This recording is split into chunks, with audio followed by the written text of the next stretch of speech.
If you've just started playing Pokemon Champions, or even if you've already put a few hours in, there's a good chance you're missing out on a lot of easy value. From settings that are turned off by default to rewards the game doesn't really push you to claim, and a few systems that make team building way easier. These are 10 tips that will save you time and give you a much better start in Pokemon Champions. Firstly, we'll start off with a really simple setting, but one that makes a big difference during battles.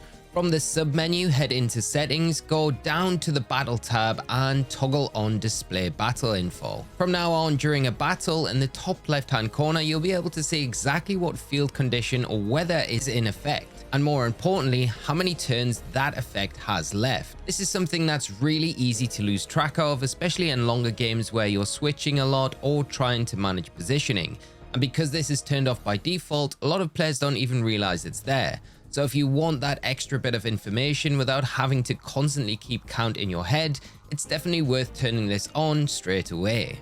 Next up, your Battle Pass rewards. This is one of those things that quietly builds up in the background while you're playing, but if you're not checking it, you're just leaving resources unclaimed. Even on the free Battle Pass, there are rewards all the way up to 50 battles, and towards the end, those rewards are 500 victory points each, which adds up really quickly if you're playing constantly. So every now and then, just take a few seconds to go in and claim everything because it's basically free progress for battles you were already doing anyway. Now alongside that, make sure you're checking your achievements as well. From the sub menu, head into achievements and then press X to see if anything has been complete. A lot of these will unlock naturally just by completing battles, things like number of battles won, how many times a move's been used, using a certain Pokemon, or hitting specific milestones.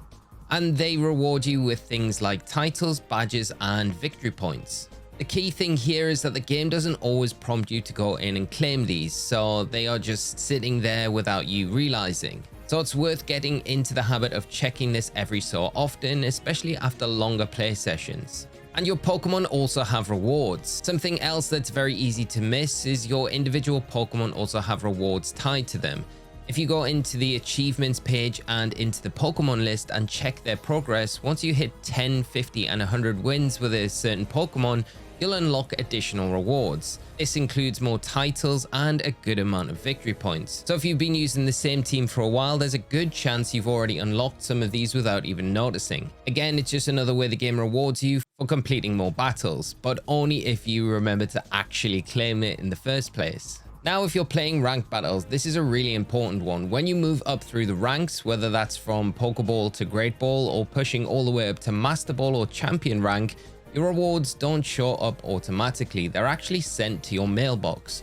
So if you're not checking this as well, you could be missing out on a pretty big chunk of victory points. It's a really common thing players overlook, especially when they're focused on climbing, so just make it a habit to check after hitting a new rank. And finally, for rewards, your daily missions. These are one of the easiest ways to pick up extra resources consistently. A lot of them are very simple, things like checking the news, playing a casual match, or just interacting with different parts of the game. And they reward things like coupons, tickets, and victory points. So even if you're not planning a long session, it's worth logging in, clearing a few things, and building up these resources over time.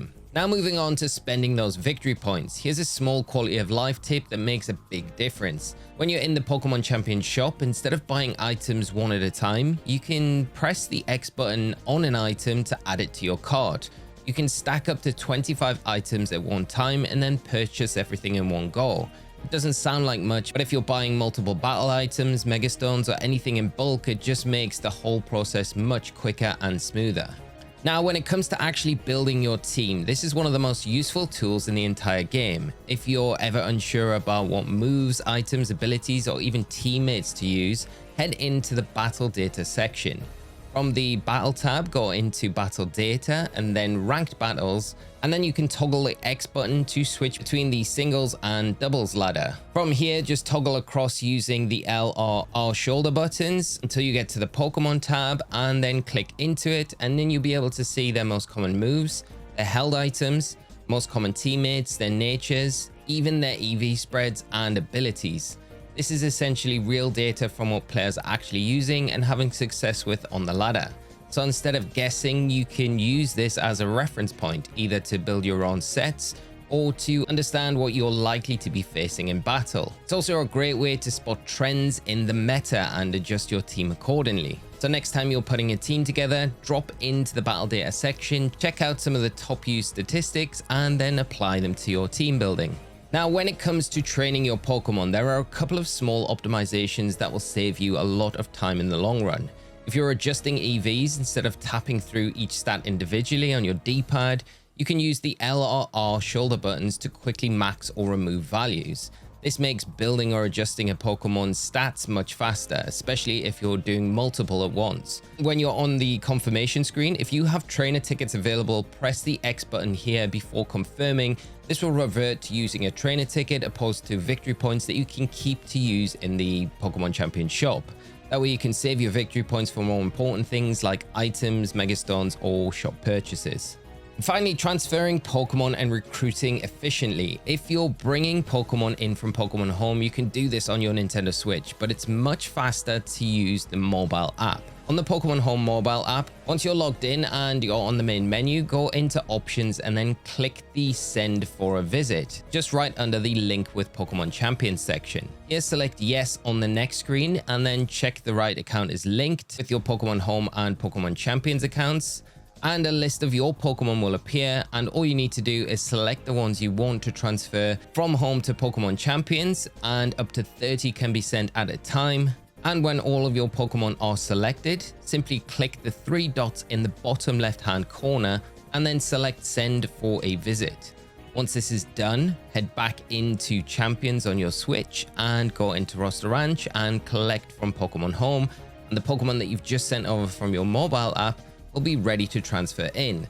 This just saves you a huge amount of time from going between Pokemon Champions to Pokemon Home, closing each down and opening them up constantly on your Switch. Now, while we're in Roster Ranch, if you've been spending a lot of time trying to recruit a specific Pokemon, did you know there is a feature that allows you to see one type of Pokemon more often than others in each lineup? When you come into the recruit menu and recruit Pokemon section, select meet a new lineup of Pokemon, and then before confirming yes here, hit the X button to use a ticket. These type affinity tickets can then be used to increasing a certain type of Pokemon more often than not. So when you select one for the type you are wanting to see, and then confirm to get a new lineup, you'll be presented with more of that type of Pokemon than anything else, giving you better chances of finding that specific Pokemon you want to get. Now, you may do this and you might not have any affinity tickets at all. These aren't rewards that the game really tells you much about, but are rewards from some of the trainer achievements listed. So it's worth coming into achievements, going into trainer achievements, and checking through the list to see the specific rewards that each one drop and finding the certain type affinity ticket you're after, so you can then use that in Roster Ranch to hopefully scoop those actual Pokemon that you're wanting. So these are 10 pro tips that should help you get set up more efficiently in Pokemon Champions.